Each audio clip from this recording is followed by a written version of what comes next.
Здравейте, започваме пресконференцията с Георги Дерменджиев преди утрешния матч с Левски. Директно с въпроси и Краси, заповядай. Благодаря. Здравейте, господин Дерменджиев. След паузата на шампионата, каква е кондицията на Лудогорец и при все, че класирането към момента като време такова е ясно и лидерството на вашия отбор, фаворит ли сте срещу тима на Левски София? Не мога да кажа, че сме фаворити. Аз мисля, че този матч е 50 на 50. Левски е отбор, който е в подем. Аз се надявам утре стадиона да бъде пълен и да стане един добър матч. До кондиция на отбора, как сте в подготовката часове преди матча? Аз мисля, че отбора е добре. След паузата ние изиграхме един матч с Локомотив и мисля, че сме в добра кондиция. Краси, в тебе микрофона, задай си всичките въпроси, после ще дадем думата на колегите онлайн. Благодаря. Споменахте подема на отбора на Левски София. Това води ли до някаква по-различна стратегия, която ще предприемете? Притеснения сред вас? Как ще подходите? Ние си имаме стил на игра, нямаме притеснение и аз пак казвам, искам да стане добър матч за феновете. Отбора на Лудогорец в моментното състояние, което се намира, удовлетворява ли ви на база ключовия момент вече от шампионата?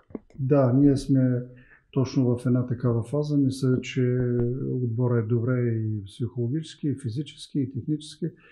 Така че ние ги чакаме мачовете един след друг. Добре, Краси изчерпа въпросите. Богомиле, давам. Да, един въпрос от колегата от БНТ.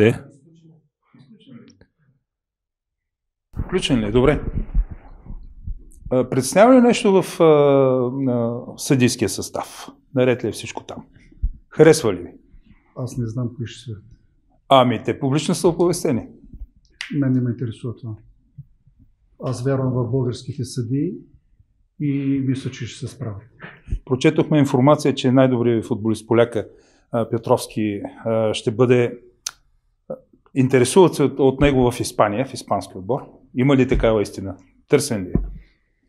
Аз нямам информация откъде е търсен и откъде не е търсен. Има много спекулации в това отношение, така че той е един изключително добър футболист и естествено да бъде ухажван от други отбори.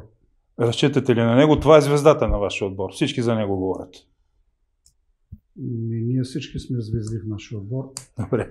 Така че той е, пак казвам, един изключително добър играч. И Лудогорец разчита на него. Добре. В добро настроение сте преди утрешния матч. Няма нещо, което да ви притеснява, каквото и да е то. Не ми личи. Да, усмихната ми. Не знам. Да, даваме думата на колегите онлайн. Окей, изключете микрофона само. Да, Богомиле, после колегата от Гонг. Богомиле, давам ти думата, заповядай. Здравейте, господин Дерменджиев, да ви попитам какво е състоянието на Тодор Неделев и дали той ще може да играе в матч с Левски. Точно се подобрява значително и днеска, след тренировката, ще видим, може да бъде и в група. Богомиле, заповядай с още въпроси, ако имаш. Да. Какво бихте казал за господин Дерменджиев, за Николай Костов, вашия опонент утре? Така горе-долу практикувате еднакъв стил на игра, обичате контрол на топката и изобщо за това, което виждате, което той прави в Левски през този сезон. Ники е един много добър треньор, който показва вече стила си в Левски.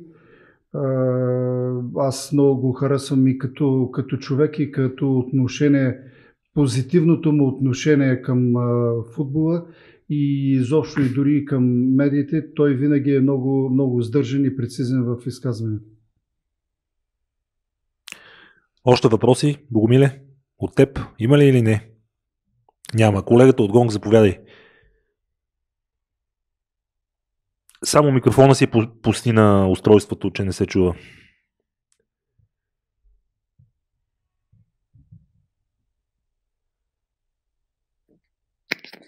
Да, чуваме ли се вече? Сега се чуваме идеално, да, заповядай.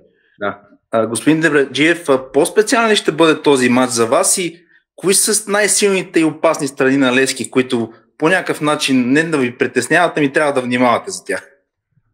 Винаги трябва да се внимава, когато се играе срещу Левски. Аз лично не съм притеснен, но така съм фокусиран в матча. А ще бъде ли той по-специален за вас, защото все пак знаем, че сте бил там?